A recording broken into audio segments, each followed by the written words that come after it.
Hi, I'm Ken Wahmoff with Wahmoff Farms Christmas Trees in Gobles, Michigan. We're here today to talk about cut Christmas trees. How to determine what the best tree is for your application. We want to talk about freshness. How can you tell if the tree is fresh? We're going to talk about different varieties, how you can tell one variety from the other. We want to talk about how you test for freshness, what the different trees smell like, the longevity of the trees, the ease of decoration, the advantages and disadvantages of one tree over another. We're going to try to give you just a quick education on the Christmas trees as a whole. Scotch pine is probably one of the most popular brands of Christmas tree in the United States today. It's one that would certainly be recognized on any retail lot across the nation. They've been around for over 50 years. They're probably the American staple when it comes to a Christmas tree. They've got a medium length needle. They are not real pokey, but they've got a little bit of a sharp edge to them. They do hold their needles very, very well. They are not real fragrant.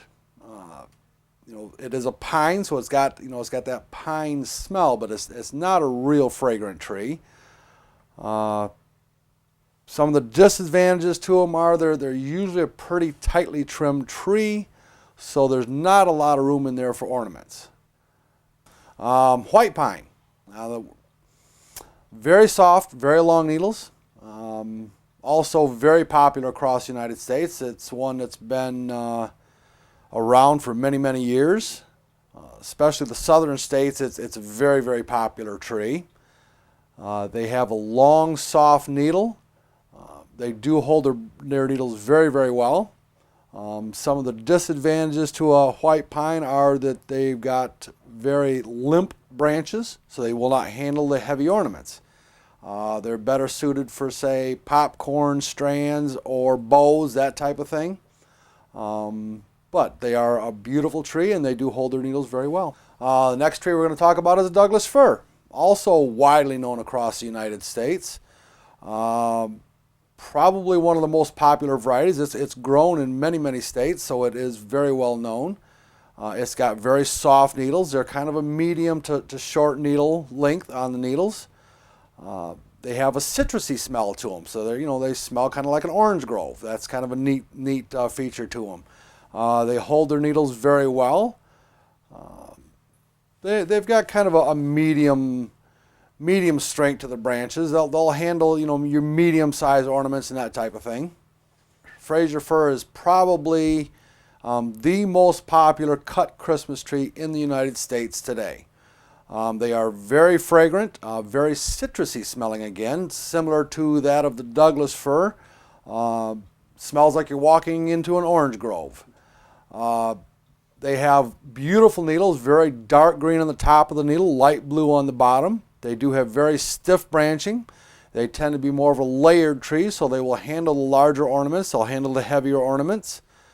They hold their needles forever. Those are the trees that you can put up in early December and take them down on Valentine's Day, and you won't have any needles shed on the floor. They are price ranged, medium to high on the price range end probably. And they're a wonderful tree. Concolor fir. Concolor fir is a very popular tree, widely known across the United States. Its popularity has been growing over the last few years. Concolor fir is one of the very few firs that has the very long needles. If you look at the length of those needles, that's a very long needle for a fir tree. Very, very blue needles. They're just a wonderful tree. Again, they have that very citrusy smell to them. They do tend to hold their needles very, very well. Another one of those trees that you can put up and keep it up until you're tired of looking at it. They're just a wonderful tree. Good stiff branching, so they'll handle the heavier ornaments fairly well. The downside is they usually tend to be a little bit tighter canopy, so they don't have a lot of room for some of the bigger ornaments that maybe you could fit into your branches on your Frasers or something like that. The Colorado blue spruce, also widely known across the United States. It's been another one of those staples for the last 40 or 50 years. Some of the advantages of the Colorado blue spruce is they've got that layered effect. They are very stiff branched, so they will handle very heavy ornaments. They are very, very fragrant. Your pine sols, that's not a pine smell they're aiming for. That's the smell of a Colorado blue spruce is what they're aiming for. The disadvantages to them, or possibly an advantage if you want to look at it that way, is it has a very sharp needle. The disadvantage is you better wear gloves when you're decorating it. The advantage, if you've got cats, your cat's going to stay away from this tree. They hold their needles probably medium to medium well. Better than most of the rest of the spruce trees, but not as well as say your Fraser fir, your Scotch pine, or your Concolors and that type of thing. Again, they're a beautiful tree, very fragrant, probably, in my opinion, the prettiest smelling tree of all the trees out there. One of the most important things when you do buy a pre-cut tree is to make sure you get a fresh cut put on the bottom. Whether you have the people at the retail lot where you purchased the tree do it, or whether you take it home and do it yourself, you need to cut at least 1/4 of an inch off the bottom. This should be done within 4 to 6 hours from the time that you cut it. It should be put into water. If you cut it on a choose and cut and you choose not to put it up till the next day, you should still take it home, stand it in a bucket of water, or it will seal over the bottom and you will need to put a new fresh cut on if you don't get it where it's drinking water. A fresh cut Christmas tree will drink up to 1 gallon of water a day. To check for freshness, you have to be careful how you do it, but see, no needles. If you grab hold of the tree and you pull and you've got no needles in your hand, you've got a very fresh tree. You don't want to hit it that way because that's the way it's going to poke you. But if you grab hold of it, you can still pull on those needles. As long as you don't have a handful of needles, you have a very fresh tree.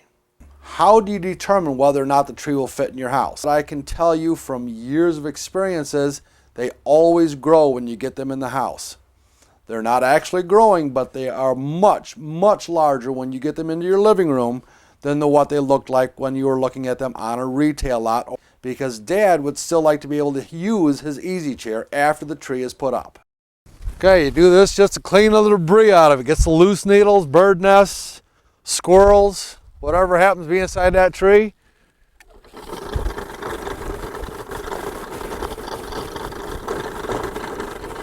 Looks like a weight loss program.